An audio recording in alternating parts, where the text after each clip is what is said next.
नमस्कार मित्रांनो, स्वागत आहे आपलं पुन्हा एकदा नवीन एका व्हिडिओमध्ये. तर या व्हिडिओमध्ये आपण संजय गांधी निराधार अनुदान योजना याबद्दलचा एक महत्त्वाचं अपडेट आहे. तर ते अपडेट जे आहे तर ते आता ते अनुदान 1500 वरून 3000 रुपये इतकं जे आहे तर ते करण्यात आलेलं आहे. तर त्याबद्दलची डिटेल माहिती आपण या व्हिडिओमध्ये पाहूया. तर त्यापूर्वी चॅनलवर पहिल्यांदा आला असाल तर आपल्या YouTube चॅनलला नक्की सबस्क्राईब करा अशाच महत्त्वपूर्ण माहितीसाठी. चला तर मग व्हिडिओ सुरू करूयात. तर मित्रांनो, या योजनेमार्फत राज्यातील दिव्यांग, वयोवृद्ध आणि निराधार व्यक्तींना शासनाकडून मानधन दिले जाते. दरमहा 1500 रुपये इतके मानधन सध्या या लोकांना शासनाकडून मिळत आहे. हे अनुदान लाभार्थ्यांच्या बँक खात्यावर जमा केले जाते. परंतु काही दिव्यांग तसेच वृद्ध व्यक्तींना बँकेत जाणून पेन्शनचे पैसे काढण्यात खूप अडचणी येतात.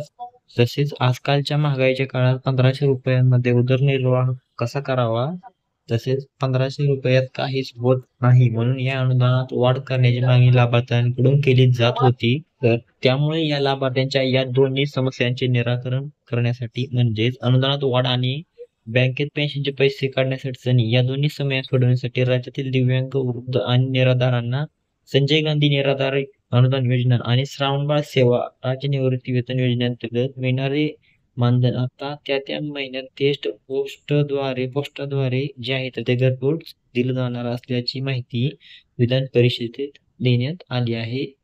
तर त्याचबरोबर राज्यातील दिव्यांग, वृद्ध व निराधार यांना विविध योजनेअंतर्गत देण्यात येणाऱ्या मानधनात वाढ करण्याबाबतचा प्रश्न जो आहे तर तो उपस्थित केला होता. संजय गांधी निराधार अनुदान योजना आणि श्रावणबाळ सेवा राज्य निवृत्ती वेतन योजनेतील लाभार्थ्यांच्या अर्थसहाय्यात दरमहा 1000 रुपयावरून 1500 रुपये इतकी वाढ करण्यात आली आहे.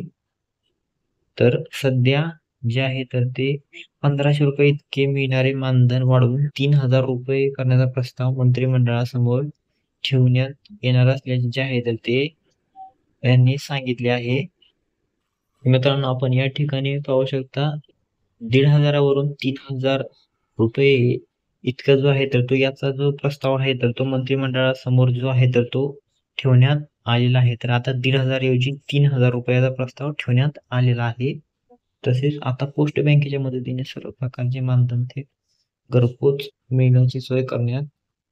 तर मित्रांनो, हा या योजनेबाबत आजचा अनुदानाचा एक महत्त्वपूर्ण माहिती देणारा व्हिडिओ होता. तर व्हिडिओ आवडला असल्यास व्हिडिओला लाईक करा व हा व्हिडिओ इतर मित्रांपर्यंत नक्की शेअर करा. तर या व्हिडिओमध्ये आपण या ठिकाणी इथेच थांबूयात.